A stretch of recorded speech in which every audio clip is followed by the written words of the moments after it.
Hello, my friends. All right. Today I'm going to tell you a story that I think would be very interesting. It could be a story that's a comedy bit, but a great comedian has already done a bit about it, but it goes along with what's going on in my life. So as you know, I do Jeff Lewis' show once a week, and he's doing these dinners, and people pay him to have dinner with him, and it's amazing. And this has been happening for a while. I don't know how long he's been doing it, but I've definitely heard of people wanting to do this with different celebrities. My old manager had a very big actress, and she actually turned down a lot of them because she was like, I don't want to be, I didn't want to do that. And they were good money. But I guess if you're a woman, you might get a creep or whatever. I have a story about this, and it applies to this, so I thought, okay, I can share it. So I'm doing comedy in the Laugh Factory 2017, maybe 2018. I do my show afterwards and do some merch, and some guy comes up to me as a dentist, and he's like, hey, I like you. How much would you like to have dinner with me?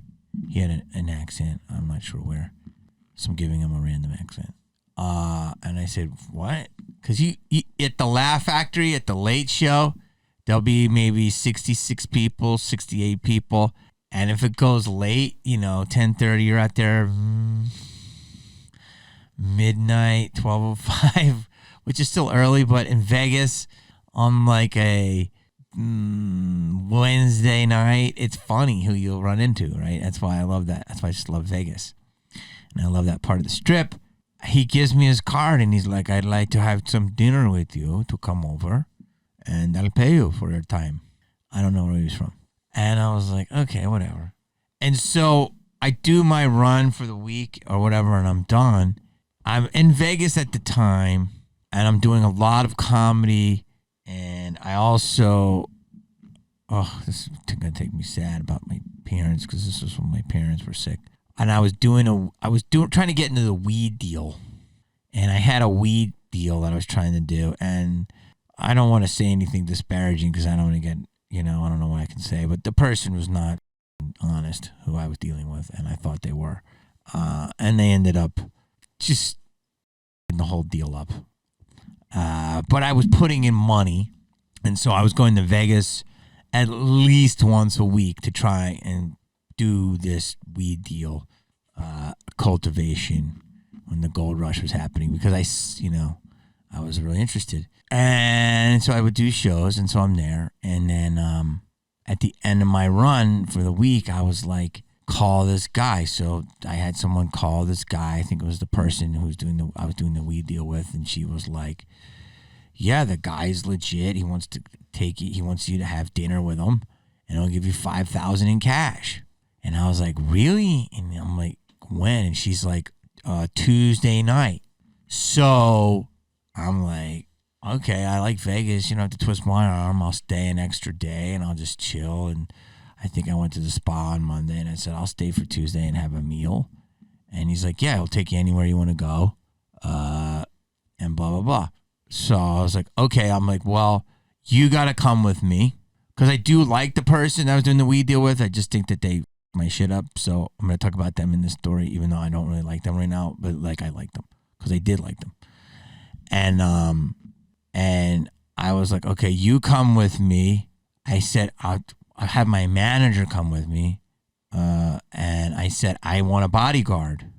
So she said, okay, I know a UFC guy who's a fighter, and I'll have him be your bodyguard, and you can pay him a couple bucks. And I said, okay. Now, this is a crazy story, so I'm going to try to get all the details out. So she called the guy back, and the guy says, sure, I'll pay for the bodyguard, I'll pay for the manager, I'll pay for you. You can all come. And it's going to be me, I think my wife, and maybe another friend. So I was like, okay. So I end up going to this guy's house. He lives in some place in Vegas, in a gated community, in an absolute palace. A palace. Incredible. And I don't want to say too much, but he made a lot of money in dentistry.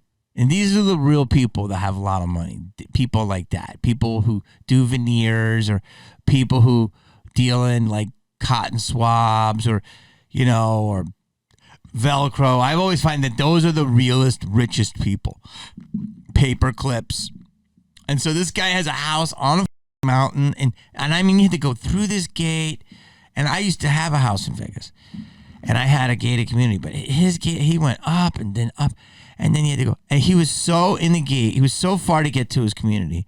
Then through the gate. So far within it. And then when he got there, his house was on a hill. And it was so far. Like, you could not get to this guy.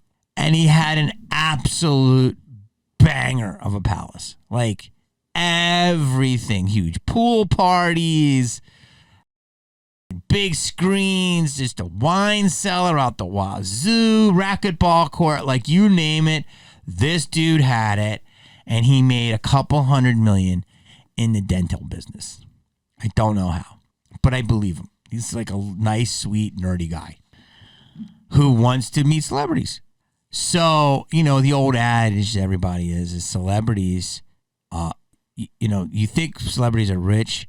They are compared to the normal person, but they're not, okay?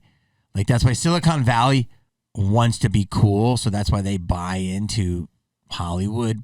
And what does Hollywood? Hollywood wants their money, because $100 million in Hollywood is a wart on a technological lord's dick, okay? So, as much as people and friends make, you know, $150 million, it's a lot of money, you know, or people who have 10 million, you know, I'm not saying who. It's a wart on their dick. So I always find that people that have these different corners of life cornered have a lot of money. And so they actually respect Hollywood, some of them, but they also think they can buy Hollywood. And that's when it's disrespectful. But this guy had a real appreciation for Hollywood and comedy. He came to my show. It wasn't busy. He's like, you were funny. The crowd was weird, but you were funny. I don't know. I'm giving him that accent again. I don't know where he was from. And he goes, I think you're crazy and I like you. So anyway, go to his house. It was probably, it had to be 2017 because I was drinking. Big ass duck horn. You know what duck horn is? We're drinking duck horn. We're drinking Camus. And it's me, him, my manager, my business partner. I'm not in business with any of these people anymore. UFC guy who's great. And we're all getting really toasty, which is crazy. I think the UFC guy was drinking, which I'm like, dude, you got to protect me. But the guy seemed pretty harmless. His wife, and we're just, you know, chilling by the pool. And he says, we'll drink for a little while and then we'll go out.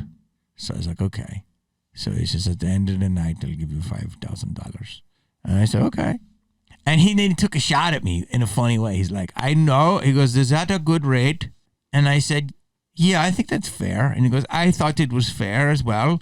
I look at you and I see this is a guy that I want a few hours of his time, that he's a $5,000 guy.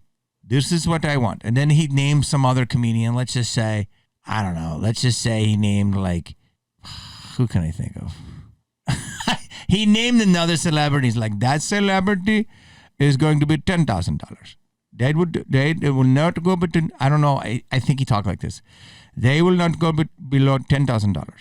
And I'm like, yeah, I think that's a good call. And he's like, Magic Johnson, I've been trying to get him for years. He's $500,000. In my mind, the amount of time I want to spend is $500,000.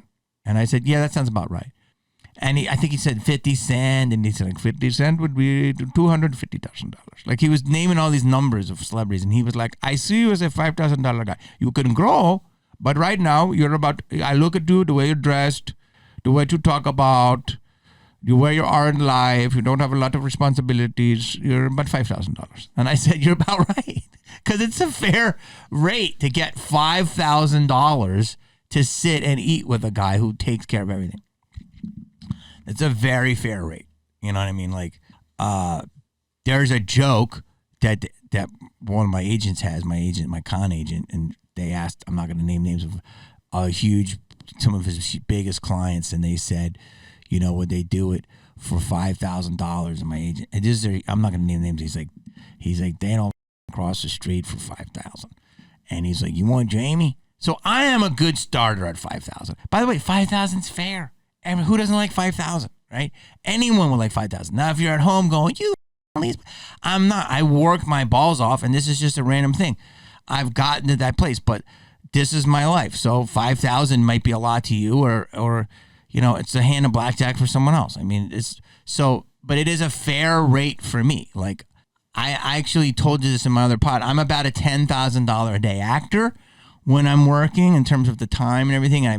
And because I'm a $10,000 a day employee between comedy shows and different things. If you prorate me, I can show you in different things in my life when I spend my time. I'm about a $1,500 an hour entertainer. That's the truth. That's kind of what I get paid throughout my different careers, and with time and travel, I did this whole chart. So the guy saying this stuff to me, and I wasn't being offended. I was liking it. I was like, I'm chilling in his place, drinking amazing wine. He's a good dude from somewhere over and somewhere, I don't know, Middle East, India, I'm not sure. I know that sounds terrible, but I couldn't really pin it. Great guy. And he goes, I have a friend that would like to come over. I have a friend. I don't know where he was from. Stay with me on this accent. And he goes, he likes you, and he would like to join us for dinner. And I go, come on, dude, I don't want any weirdos. And I'm like, I forget the UFC guy's name. Let's call him Willie. I'm like, Willie. He's like, come on, dude. He's like, we don't want no weirdos. He's not weird. He's very cool, and he wants to join us. The wife goes, he's very cool. And I was like, okay. And so I'm like, who's in the crew? He's like, your guy, your bodyguard, your weed dealer, my wife and me, my cousin Toko, and my friend. So I was like, okay. So it was like 8 of us. And so he goes, we're going to go to Lowry's. I love the prime rib. So it was somewhere in one of those developments off the strip, and I love Lowry's. But I'm like, dude, it's already 9:30. They close at 10. He goes, not for me. They stay open. They stay open. So this dude booked Lowry's for us to get there at like 11. 11 at a Lowry's. That's baller. Like, you don't understand. Lowry's closes at 10. And he got a Lowry's to stay open. So I'm like, this is wild, right? I'm like, he's like, well, they're going to like you, and they're going to like to see my friend. So I'm sitting there, we're drinking some more. I'm 2 glasses and I'm feeling good. I usually do 2 before when I was drinking. 2 before dinner, 2 during dinner, 2 after dinner. You could do a bottle and a half easily. And if it's Vegas, pop a half a perk. Now, that's not drugs or anything. That's just fun. Like, then you stay up all night and have fun and get in weird conversations and whatnot. So we're there. We're at the place, and it's ding dong. But he's like, my friend is here. My friend is here. And sure enough, we're in the pool. A dude comes in, and all I hear is, hey. I hear, hey, man. Oh, how can I do it? Hey, how are you? What's up? Hey, I have to get the accent down. And I look, and he goes, this is Jamie. Jamie, this is my friend, OJ. And it's OJ Simpson. And I was like, and my weed chick was like, and UFC was like, OJ! And my manager's like, oh, shit. So it was like, and the other girl, he's like, hey, Lila, what's up? Whatever. He knew everybody. And I had heard this about OJ since when everything went down, that he was hanging around with rich people and playing golf. And if he got kicked out of one community, he went to Florida, went to another community or whatever. I don't know. And so it's OJ. And it had to be when he got out of jail. Now, I know I could do 4 hours on OJ, so I'll probably do a little bit now. But there's just so much history I know, or I feel OJ adjacent. Like, and so, let me give you a little backstory. So, when I was just breaking through into Hollywood, first of all, we all knew OJ. He was the most lovable guy. He was a legendary athlete before I met him, before I really knew who he was, but I knew who he was. I knew him more from Hertz, and he was that clean-cut guy. And I knew him from, all the airplane movies and guest stars and different things. And then when I moved to LA, OJ had a big spot in Bel Air, and he had another spot on Rockingham or whatever. And you had just heard of it. You had heard of it, like the Century Club. OJ was there, or different places you had heard. Like if you went to the Playboy Mansion, which I wasn't going to yet, OJ was a fixture of the LA community. Now this is before I popped off, so I had just heard his name at different restaurants. Not that I was trying to get a busboy job at. Like I was dead broke, right? We weren't in the same circles, we weren't in the same town. So OJ was a fixture of the community. And I know this because in my acting class, one of the guys was like a waiter or a bar back at Mezzaluna. And Mezzaluna was like the spot on the west side. If you could get just a job being a bread runner, you were going to make $150 a day. Like Mezzaluna in the early 90s. And I had known this, and that's when you had heard, of the circles and stuff of the different people that went there. Now we know everybody, but at the time no one knew who Kris Kardashian was or Faye Resnick or all this stuff. So I just remember that was my history of OJ, like everyone else, and then Mezzaluna as a struggling actor. That was a spot. And you did hear that Mezzaluna was also a spot where people would pick up some drugs. I'm sorry to say that. You did hear that. I'm not saying it's true. I'm just saying that was, and I'm a broke actor, trying to be. I'm not an actor. I'm not like everyone. I'm a Dan Pouston. Dan, shout out Dan. Look up Dan Pouston. I'm where he was, but I wasn't as muscular and didn't have the mustache. But I was like a guy living in a one room, and like I couldn't even get those jobs. Guys like Dan Pouston would get those jobs. So I was like this crazy open mic comic, taking some acting workshops.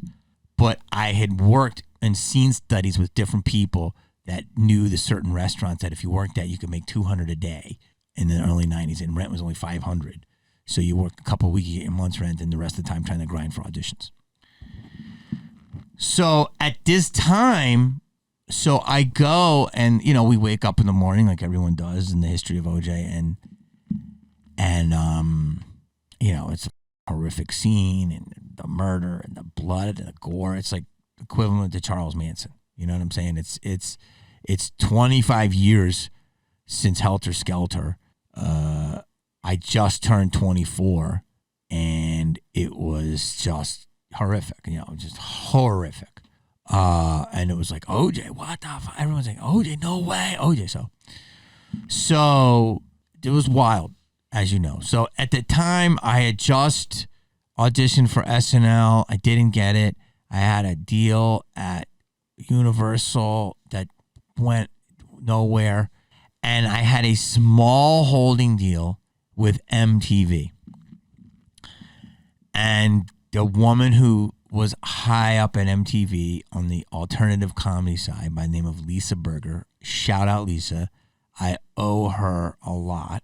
At the time, you couldn't be everywhere. So at the time, she was kind of annoyed that I was on SNL, trying to get on SNL and trying to do a Universal deal. And I'm like, I just need to make money. But so she gave me a small lifeline of $15,000 to come up with a tape to do a show for MTV. And we used to have meetings at her house, and she's a LA native, and I don't want to say where her family lives, but they live in a very nice place, and she's an executive who eventually went on to become the president of E! She's the reason the Kardashians went on television. And at the time, she was a young executive. And I went to Mark Cronin's wedding, I believe. And it was me, her, New York, and Daisy from Rock of Love. And we all had the best night hanging at Mark Cronin's wedding, drinking, doing shots, smoking cigars. Amazing night. That's another story. And so I believe that she went high up in MTV, got the job at E!, became the president of E!. And I want to say that she also had a huge job at either Oprah or Bravo, but she's a legend, right? And she believed in young talent. When I was there, she gave deals to like 4 people. Myself, Harlan Williams, Jim Brewer, Dave Chappelle. I'm pretty sure. Chappelle had deals all over town because everybody wanted him because he's a phenom, but we all were coming up in our own. But I believe those were, and I think Jay Moore. I think those 5 of us had deals, and she would go to the clubs and look for talent. Anyway, that's a lot of backstory to tell you about this because it's interesting. I thought is So I'm at her house. I have nothing going on. I just blew my SNL audition. I just blew my Universal. I had gotten a commercial with Van, so I was going to make a little money there. And she's like, let's figure out this presentation pilot. And we're at her house going through ideas. I had ideas, and I was running it by her. She had a beautiful crib. And sure enough, she's like, oh my God, you seen this on TV? So the OJ stuff happened a few days ago, and now it's on the TV. It's the Bronco. It's a cultural seismic event. We are seeing it, and we're watching it. We're just like trying to go back, and oh my God, this is so weird. And okay, so in the first part of the series, here's how it'll be, and here's the characters, and oh my God, and then second, and we just kept going more and more to the TV. We're on CNN. I'll never forget it. It's this month, probably this week, and she's like, we got to stop. This is insane. It's just OJ going down the freeway in the Bronco. And everyone's like, don't do it, Jews, and all this shit. And then the people, this was LA when you get on the bridges and people holding signs, and each time it was getting farther and farther. Then OJ's running, people were running out to see it. It was just mayhem. Well, after about an hour and change of watching this live chase live, and we're eating chips and guacamole, we went full in on this thing. From development meeting to this, we started, woo, woo. She's like, oh my God, it's coming here. And we, because she lives in a certain neighborhood, and we heard the sirens and the whole caravan come by. And we're like, this is crazy. This is crazy. And he's like, I can't believe he's going back to his house. And fucking sure enough, OJ and half of the LAPD and the California CHPs everywhere drove right by where we were and went in, and OJ went and hugged his kid, or, forgot a pair of shoes. I don't know. Came back out and they arrested him. It was that night. Where were you? I remember where I was. I was not far from that neighborhood, watching it on TV, trying to get my presentation pilot made for MTV. Yes, that's just the beginning. So everything goes down, and OJ becomes OJ, and that's the second part of his life. So I'm doing Scream 2, and Kevin Williamson, obviously brilliant writer, writes so many things so well. You never really, he's one of the few people you really don't have to improvise with, because his stuff is just so, if something happens on page 3, it's going to tie together on page 89. Like, that's who he is. He's a true, amazing savant. And, when I have these rants, I always make sure that I get in all of the facts and everything and the nuance and the times. But I'm like, always would tell Wes, I'm like, can I just try one? Just to see, so you have it. I'm a big believer of having it. And Wes was like cool like that. He was like, yeah, he's like, you want to try it? Go for it. Like, he knew, like, I think working with us and later in life, and he came more chill. And I think that, maybe he always was, but I feel like he had all these young up and coming stars with him. And we were so vivacious to do these things. And Kevin was too, but he was like doing a million things. And so, like, I would say, can I try this a different way? And he's like, go for it. He's like, I'll just run the camera and you can do your thing. So I'm doing my death scene before my death scene. And you want to be one of the big boys, huh? Manson, Bundy. And I think there's a third name. It was someone else. And I just went, OJ, because I knew that would get a laugh. It was hot. It was 4 years after all this shit, or 3 years. It was still in the zeitgeist. It was in the zeitgeist forever. And I thought, that'll be good. So I do it. They cut. Wes laughs. He's like, that's a good choice. That's a good, whatever. So we end up, when the movie comes out, that was an alternative take. And I was the Man's Chinese, biggest premiere of my life up until that date. And it was just insane. And it says Manson, Bundy, OJ. huge laughs. Huge laughs at Man's Chinese, over 1,000 people, all industry. Everyone's there, half the cast of Friends. I think Christina Ricci was there. It's just a billion people were there. Like every name, Quentin Tarantino, like it was just nuts. And I'm like, score, my dad. And then I got killed, and my dad goes, you did? And I go, yeah. And he goes, not coming back? And I go, no. He goes, I'm going to go have a cigarette. So literally, as soon as I die, my dad ran out to smoke a cigarette. And I just was sitting with my family. It was a beautiful moment of like, my mom was like, this is gory, but boy. And I just got mad reaction because people were discovering who Jamie Kennedy was. And I was discovering who he was. And I'm like, this is a moment. Get your joke in. Learn what a joke is. Because I didn't know, but like being at the store and the improv and the ice house and going up there and improving and seeing people when they with the audience, that was a skill that I had learned from being on stage. And I'm like, try something in the moment. Robin Williams was always like, say it until the camera stops. They at least have it.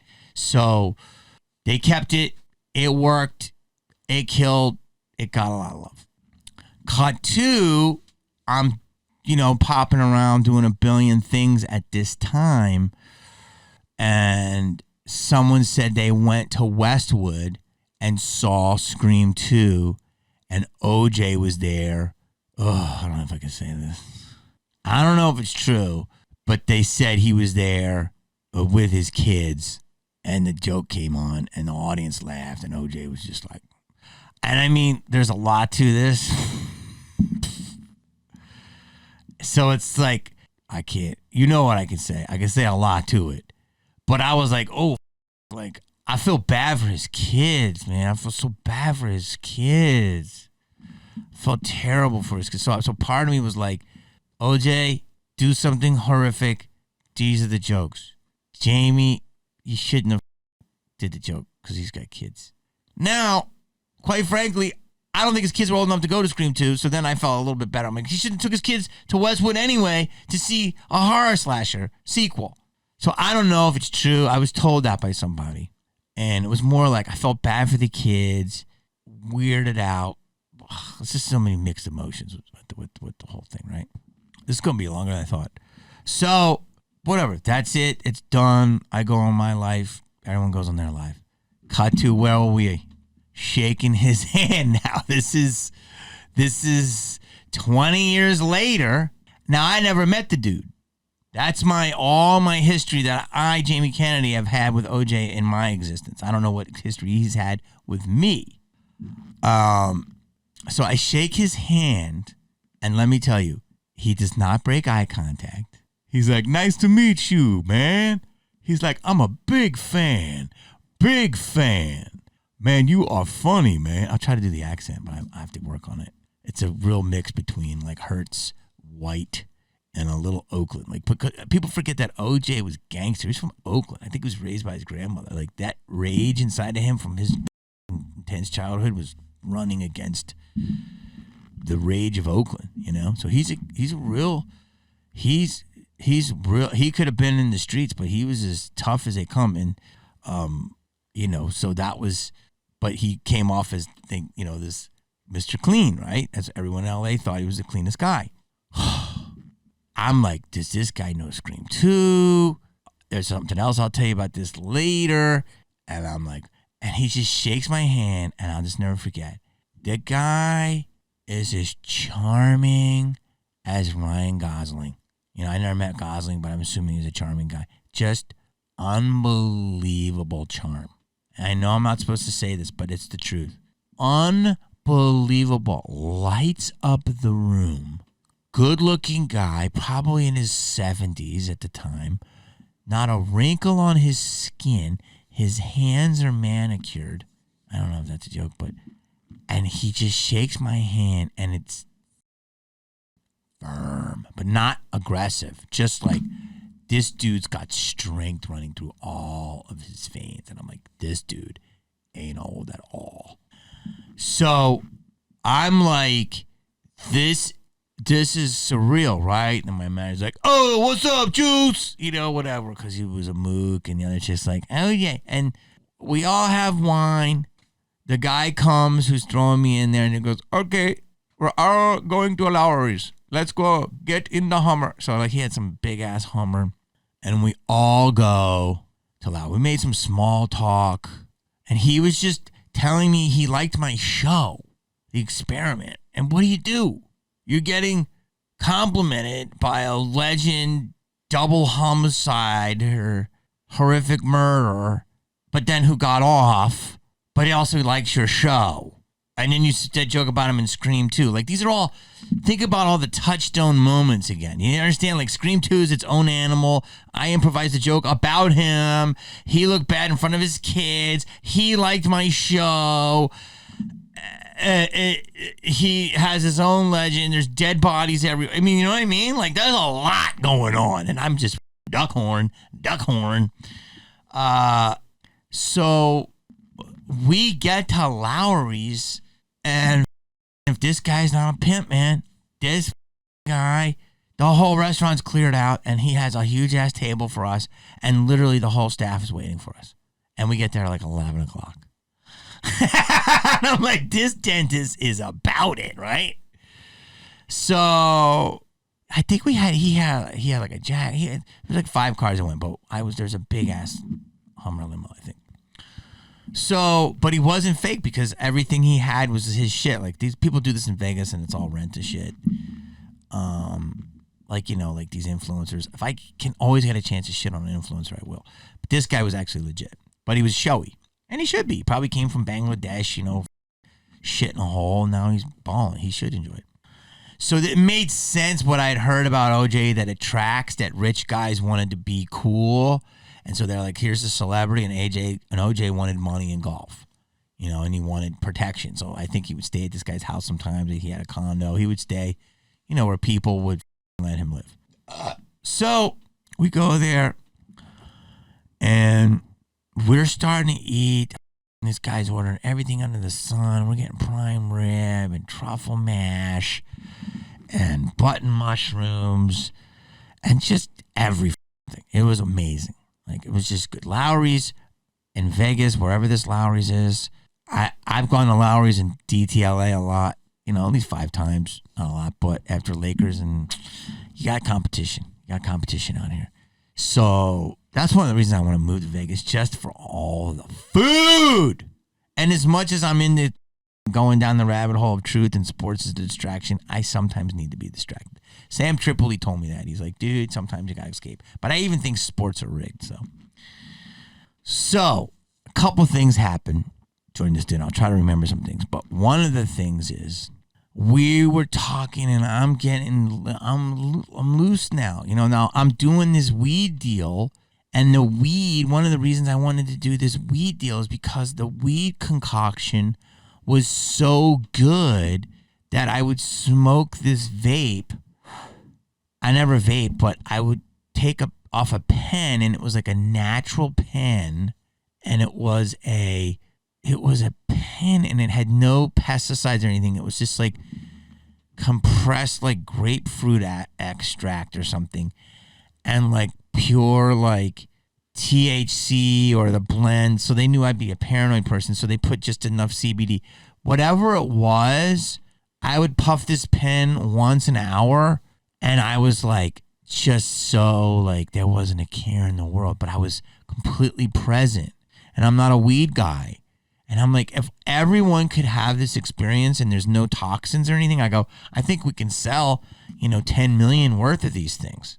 So I was like the guinea pig, so this girl had this strain. The pen was my buddy, and we put it out there, and, but so OJ's there. So I was like, sucked on my pen because I had a long weekend. So I wanted to enjoy myself. I wanted to drink some duckhorn. And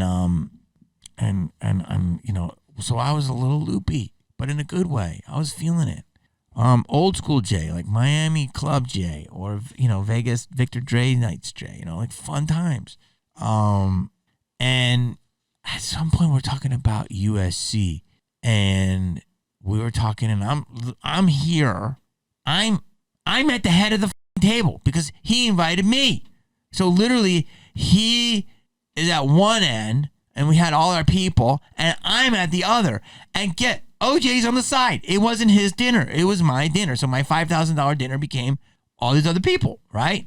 So the guy gave me the head of the table, and I'm feeling myself. So I say, blah, blah, blah, blah, blah, blue. And I say, and I said, you know, it's just so up. They took Reggie Bush's Heisman. I go, that's just bullshit. Because it was.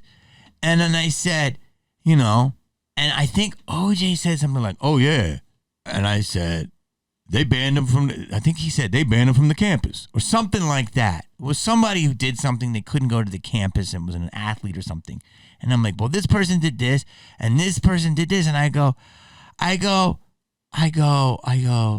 And then I said, ban him from the campus. I said, the only person who ever got banned from the campus was you. Like that, right? And I'm like, Doc Horted. And he goes, it was like, he was like, yeah. And I was like, that's bullshit. And I go, the only person who ever got banned from the campus is you. And he goes, what? What do you mean banned from the campus? And I was like, oh, fuck. I stepped in some OJ. I'm like 6 glasses deep. My amazing weed. And I'm like, I'm at the head of the table, and my manager's looking at me, the weed chick's looking at me, the Indian guy, or I think he's Indian, is talking, I like Brussels sprouts. So he was in his own world. And I'm sitting there, and I look at OJ, and I go, he goes, why would I be banned from the campus? That's what he said. He said, why would I be banned from the campus? He literally said that to me. He literally said that to me in a Lowry's. I know. It's just incredible, right? It's one of the greatest stories I've ever heard. So I'm like, what happened? And he goes, what happened? And I go, I don't know. He goes, yeah, what happened? What the happened? And it got real serious. And I remember that shake of that hand, and this eye contact is not breaking. Now he's 3 glasses deep. And I'm like, this could go fucking one of 2 ways, and both of them ain't going to be good for JK. So I'm sitting there, we're looking at each other, and he goes, what happened? And I go, well, there was a lot of controversy, you know, with the court case. And he's like, oh, yeah, all that. He goes, yeah, I was never banned. I was a model student when I was at USC. I was never banned. And I was like, okay. So I go, do you go to campus? He goes, I go to campus anytime I want. And I was like, okay, all right. I mean, it was, and I'm saying 60% of the table's looking, 40% is looking for truffle mash. At that point, I literally, God bless her soul, some waitress comes over, some cute little thing, and she's like, another bottle of Camus? And she's like, pours, and I was like, yes! And so like, she pours my shit, and I take a sip of it. And OJ all of a sudden goes, let me taste that. Is that real Camus? And I said, oh yeah, this is Camus. He goes, let me taste that. And he's looking, again, not breaking eye contact. And I got a big ass pour. And I'm looking, I take a sip. No, so he takes it. He takes the first sip, and he takes a really big sip. And he grabs it, and he holds it, he goes, oh, that's good. That's good as shit. And he goes, try it. And I'm like, yeah, I had Camus before. And he goes, yeah, we taste this bottle. You know, it aerated, or whatever that term is.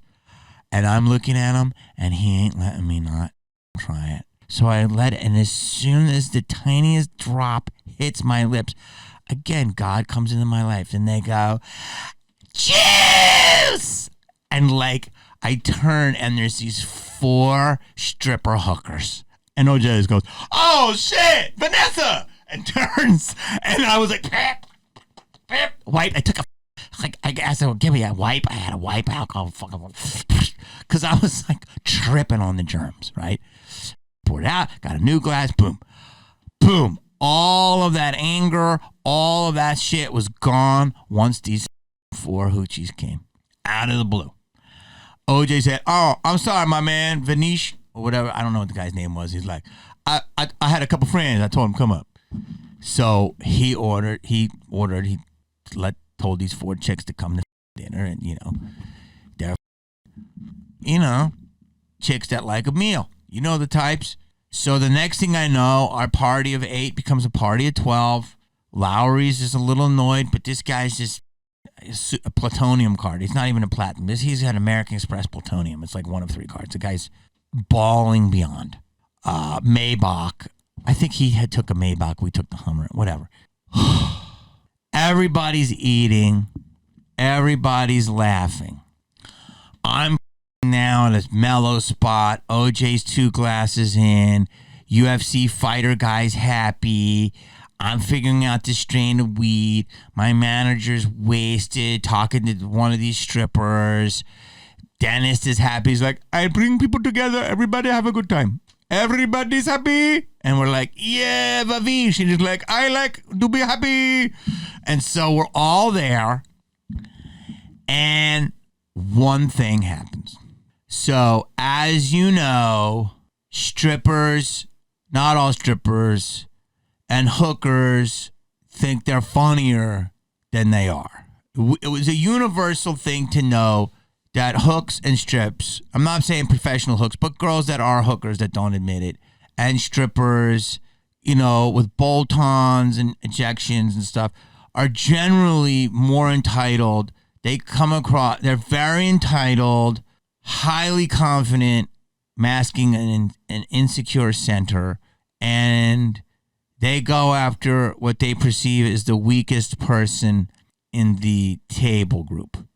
And as you know, the dumbest of this group is usually the people, for some reason, these people and other people like them, what we call outrageously big mouth people, usually think it's the comedians that are the ones that you can try to pick on because A, it's what they do.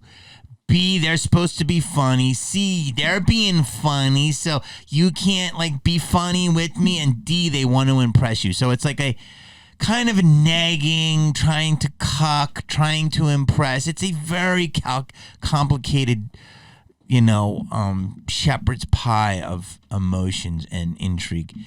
So long story boring is the head hook starts with me. And when, one of the reasons I stopped drinking is because I'm more blunt than I am now. Like, really blunt. And I get some, and besides the fact that I get puffy, I get some anger. If you think I'm angry now, you should see me on a bottle of Cuervo.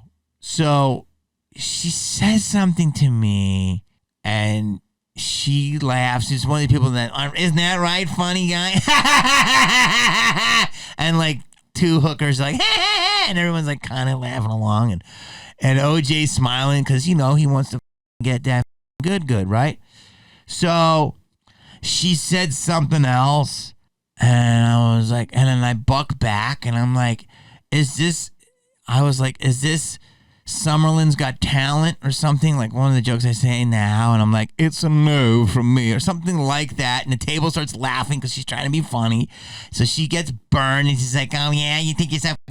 And she said something else, and something about her 2 kids. And this is over a 10-minute period, but it was the lead hook. There was another sweet hook, another quiet hook, and another hungry hook. So it was really the lead drunk hook, and she had a compadre, and the other 2 were just there for the mashed potatoes.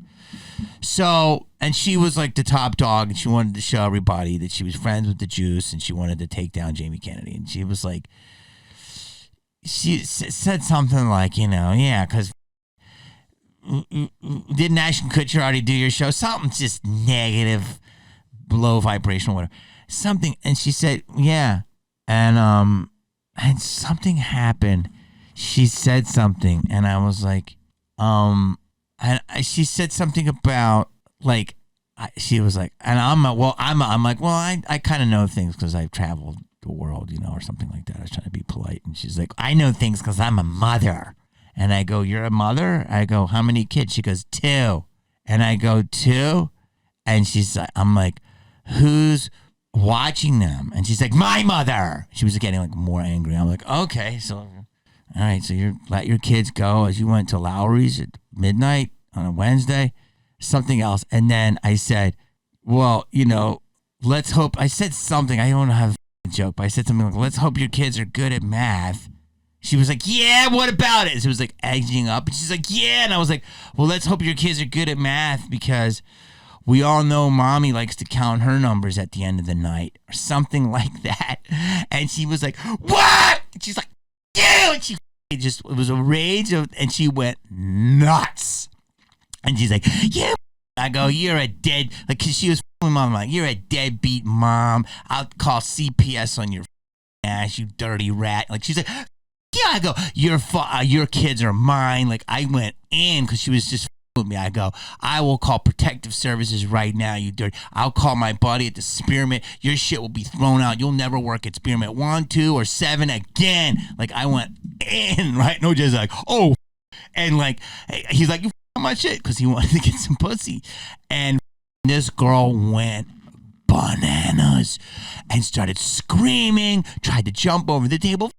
You get it? Because she just with me. And so what do comedians do? Poke, poke, poke. And then, okay, the slightest thing, we go right to your humanity and we just take your little heart and hold it so you can't breathe for a minute. You know, this is light work for us. Okay, so she's losing her mind. The staff of the Valerie's is calming her down. She's throwing bread. I'm like, back the up. That's assault. Like, all of this shit. Going crazy. Screaming. This was hilarious. OJ's like, oh, man. And the guy's like, what is going on? We are having fun. What happened to the fun? And she is throwing shit. Her friend's like, let's go, Vanessa. And she's like, I'm a good mother. I'm a good mother. I'm so good. And she's and they just kept pulling her. And she's like, fuck it. She's screaming, trying to get security's pulling her back. My guy's like, we got to go. And OJ goes, I got to get the out of here. Now remember, he's fresh out the joint. We go, her friends are putting her in the car to drive her. We're now all outside. The guy goes, take my plutonium, takes the card. We're all outside.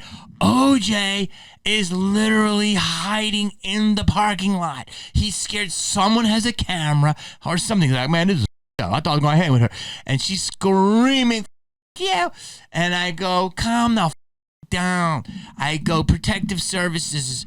I go, wait till your car. I said whatever. I said, this is great. This is great. I'm gonna film this and send it to the PTA board. Like, I was just ruining this because she was just too much. You know those Vegas with terrible tattoos and just too tough, and they've been through too much, and it's like you're not a tender person anymore. And they come at you, and you're like, please, I'm giving you a warning. Stop doing it. And you're like, I'm giving you a warning. And then they just go in on you for nothing, and it's not even good or creative. And you just, I mean, this is what I just did 10 shows of this. It's like, I take down all walks of life when they attack me, not on purpose. You don't think I can take down a stripper from the suburbs of the 702 that's not even from there? It's probably from Poughkeepsie? Like, so anyway, OJ is hiding behind the car. This girl's throwing things. He's hiding behind the car. I'm down by the car, and my UFC security guard is by the car, and he goes, OJ, do you think I can get a picture? And OJ's like, this guy had a camera. This was like 2017, man. And the thing was there.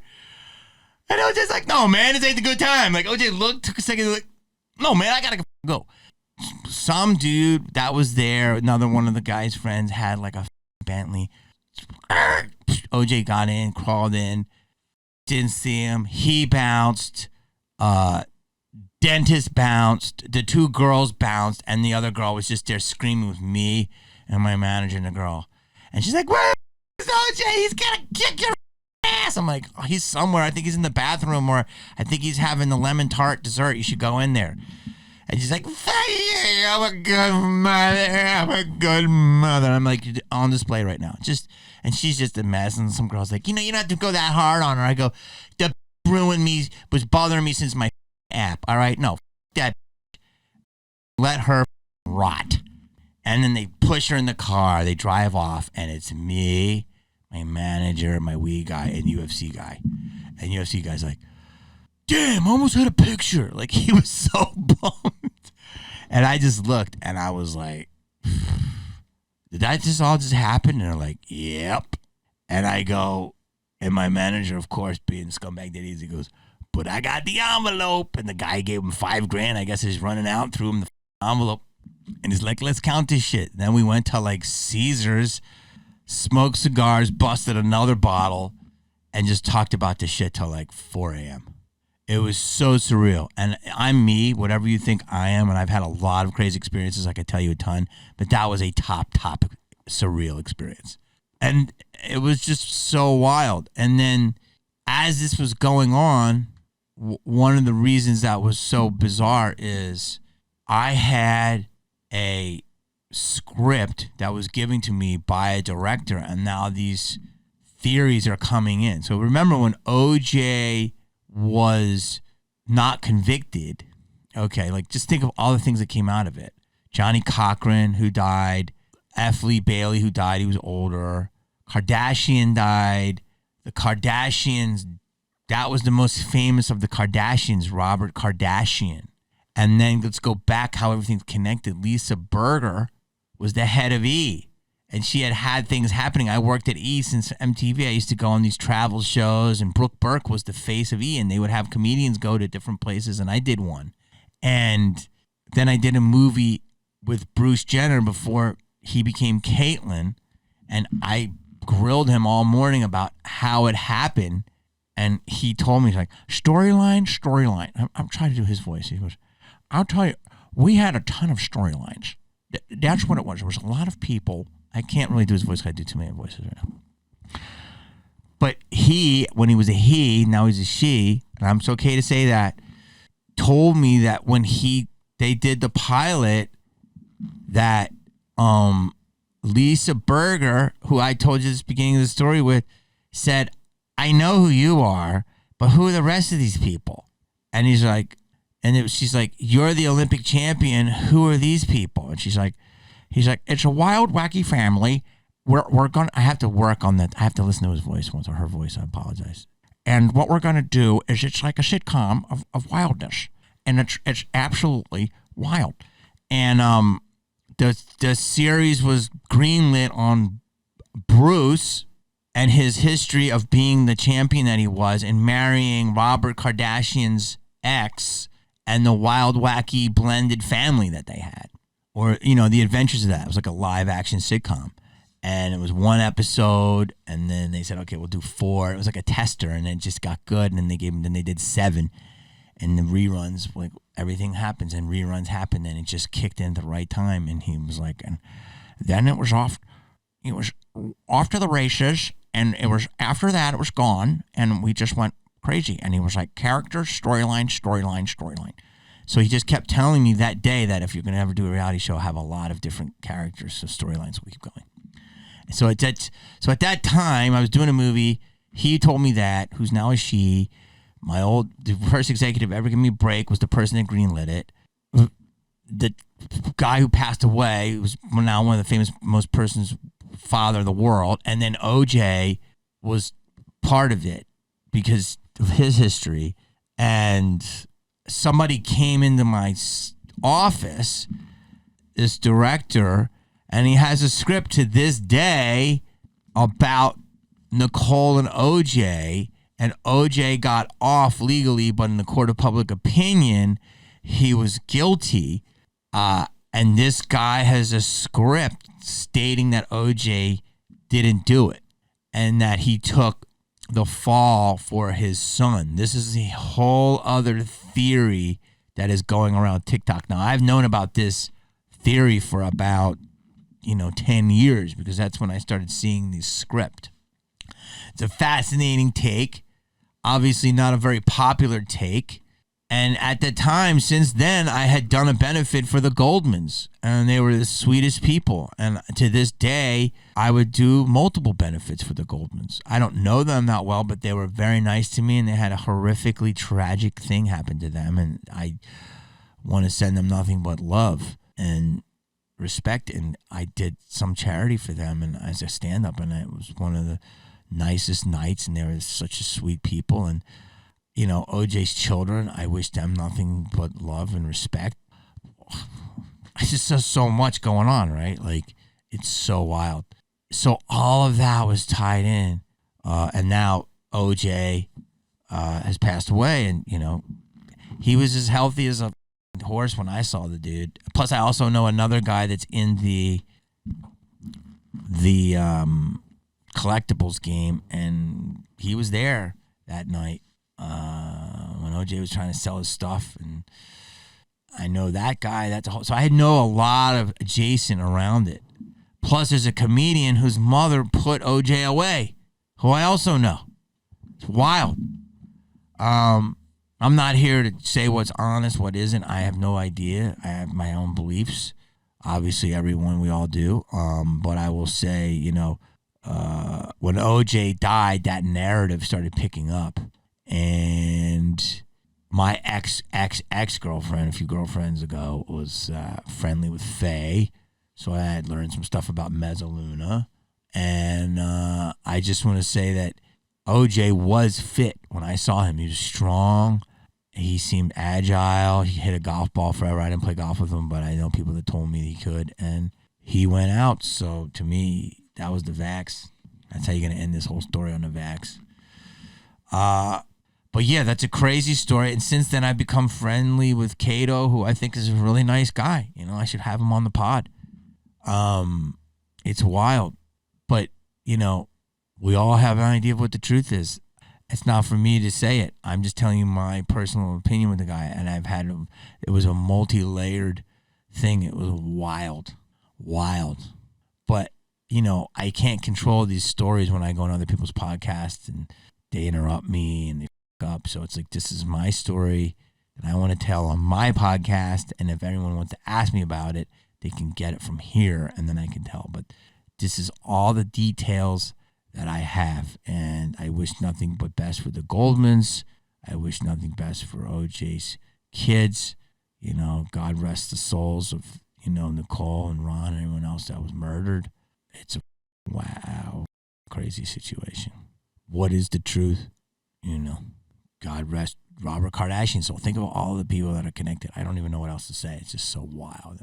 And then Kim was Paris's assistant. It's just so connected.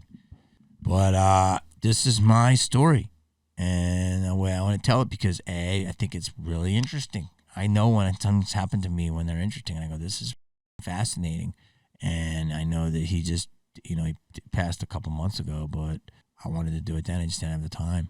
So this is what I want to do. I want to tell my stories here, and then we'll go from there. Peace.